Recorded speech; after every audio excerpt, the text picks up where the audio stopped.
Having your own transport here gives you access to places that most people just don't get to see. Some of my favorite locations are places I just saw on my way to an actual destination and decided to stop and check it out. Like seeing a dirt road and wanting to know where it leads, seeing a mountain in the distance and just deciding to head off in that direction. Today I'm sharing one of those places I found by driving around one of my favorite national parks in Thailand. This is why I love being able to jump on my bike and just head out on an adventure with no real plan or destination, finding beautiful places like this and stopping to admire the scenery. I just had a loose plan of heading to Bueng boardwalk, but I mainly just wanted to hop on my PG1, I call it Pegasus, and ride around this national park. I think it's one of the most overlooked areas and has some of the most beautiful scenery, which is why I find myself coming back over and over again. From the wide open roads with massive limestone mountains all around you, the beautiful secluded beaches, temples, caves. It has Thailand's largest freshwater marsh and is home to one of the most diverse populations of birds in all of Thailand, with over 300 different species.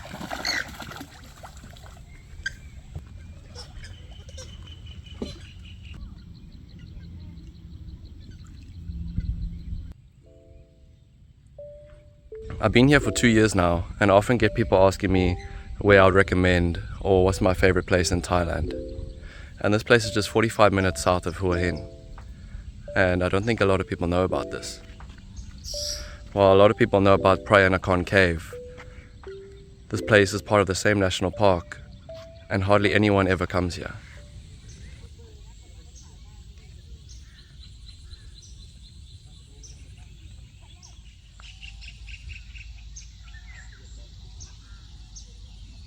This is Thailand's largest freshwater marsh, and it's got over 300 species of birds.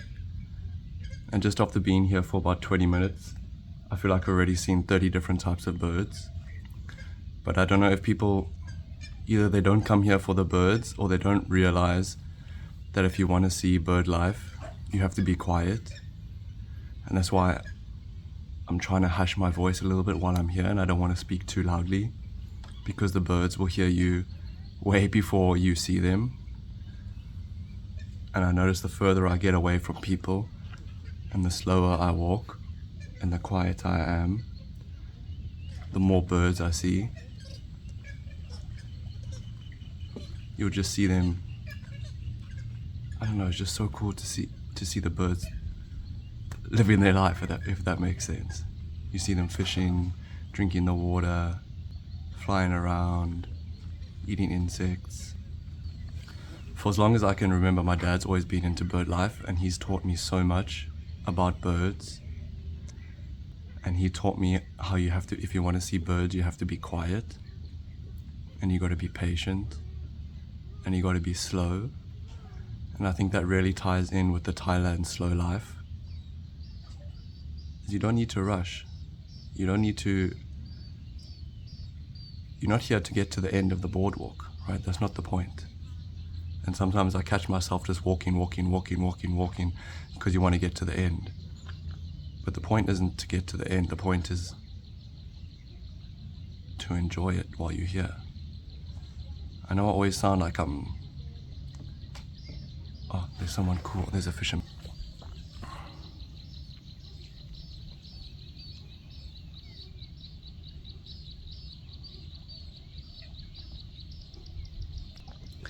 And I don't want to always sound like I'm preaching or like I'm woo-woo, but I really do enjoy being present and being mindful. And it's so easy to get caught up in rushing and just getting to the end of something or trying to do something for the sake of doing it, instead of actually being present and enjoying the moment. It sounds so cliched, but once you actually do it, you just feel so good, you feel so peaceful, and you feel so relaxed.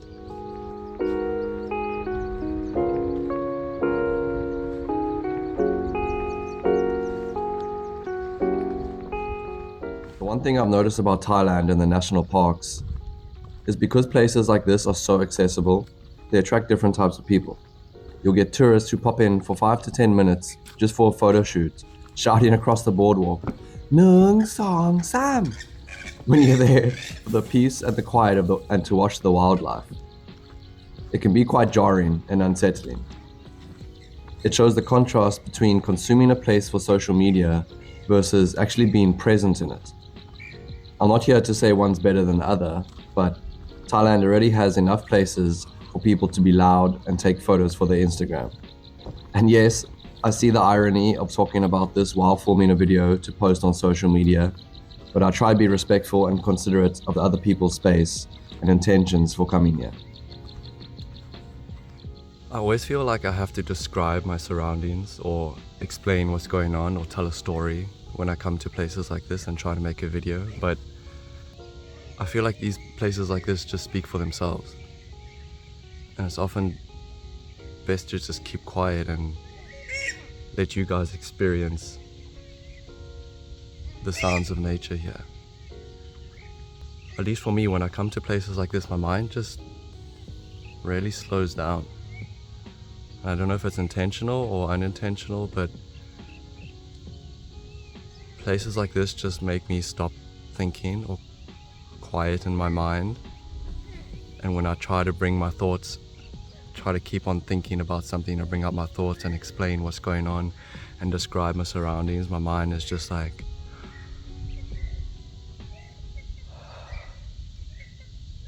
I don't know, I've said that before in a previous video, and I find myself seeking out, I find myself seeking out places like this where my mind just naturally wants to shut up.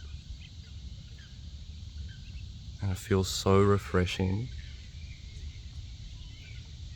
to not have to think about anything.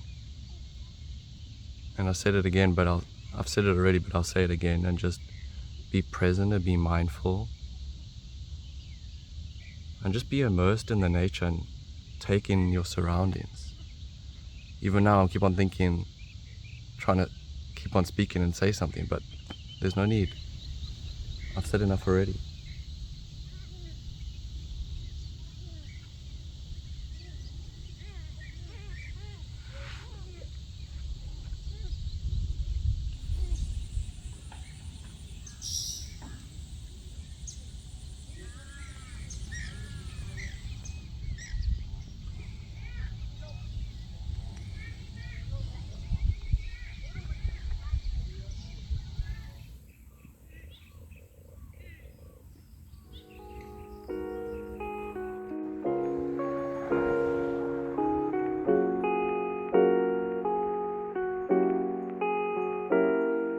So if you guys are living in Thailand long term, or you plan to move here long term, don't just stick to the town that you live in.